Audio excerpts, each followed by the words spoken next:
Welcome back to Lam's Cryptoverse. As you know, I don't just like to give you the on-chain metrics. What I like to do is let you think what's behind the numbers or what's causing an aberration with the numbers in the charts. If you just want to see on-chain metrics, you've got a million other YouTube channels to look at. And I'm sure BitBoy would welcome another user. But let's go back to on-chain metric I want to talk about today, and that's exchange reserves. Basically, how much Bitcoin or stablecoins are on exchange, on all exchanges, I should say, not just Binance, but Coinbase and all the exchanges combined. So if you see here on my screen, beginning in May, we had deleveraging events with an S, because many things happen. I'm only highlighting a few. Remember, it started with Terra LUNA in May, right? Do Kwon started selling some of his coins, and all of a sudden, his so-called Bitcoin-backed LFG financial guard of Terra LUNA just blew up in May, and then that Luna coin that's part of that ecosystem went down towards zero. And then soon after that, everything else related to that first domino started tipping over, right? Because think about it, we had Lido, that DeFi platform that was on Terra LUNA, that got affected. And you remember 3 Hours Capital, they basically borrowed from everyone. They didn't tell one prime broker or hedge fund or exchange in this case what they were doing with the other hand. Basically, they were taking loans all over the place without full transparency what the total amount of the loans were. So because of Terra LUNA and what went on with Lido and all this crazy deleveraging, we had the bankruptcy, and you can see here of 3 Hours Capital, and then of course Voya Digital, which, as you know, also lent to 3 Hours Capital. And then Celsius Network went down, also because of 3 Hours Capital. But other things, even without 3 Hours Capital, there still would have been problems because of the huge rehypothecation, as I like to say.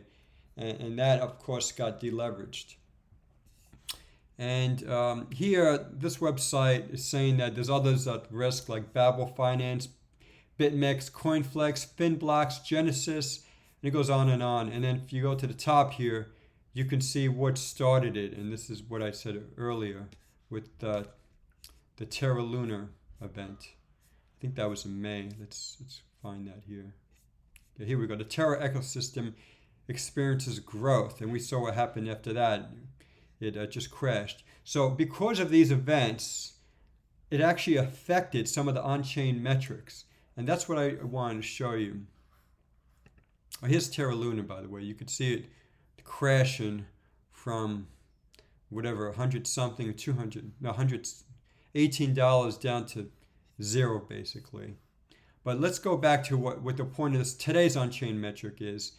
It's exchange reserves. And you see my pointer here, beginning in early June, and remember, the Terra LUNA event was started in May and then went on from May until July. So you can see what happened in June. There was a sharp decline in exchange reserves of Bitcoin. So speaking of what's behind the numbers, what I wanted to say was it's very good. It's normally seen as very good to see a decline in anything on exchanges, right? You want coins of any type to be in wallets because wallets are less prone or have less lower probability of selling, right? Because they're locked up in wallets. So you could see here, starting way back in 2019, we saw a general decline in exchange balances. That's a good thing. But I wanted to talk to you about was this: what happened or the effect of the Terra LUNA collapse. You can see here, beginning, like I said, in June, you saw a sharp decline in exchange balances of Bitcoin. Now, that's not all good. That appears good superficially because it's saying, hey, We're locking up on coins and wallets. We're not going to sell them. But what really happened is investors were thinking, you know what? There's a lot of crazy shit going on in DeFi. Some more crypto platforms may crash. And Voyager just went bankrupt. Maybe I should, move some of those tokens from exchanges onto my wallet. Because remember, if it's on an exchange, if you read the fine print, if it's on an exchange, it's no longer your coin. You do not own it. You do not have ownership of it. I know it's hard to believe, right? Because it's your coin. But it's true. It's in the documentation of all exchanges, including the supposedly largest and safest, Coinbase. It's in their documents. So just be careful about that. That was the main point for today.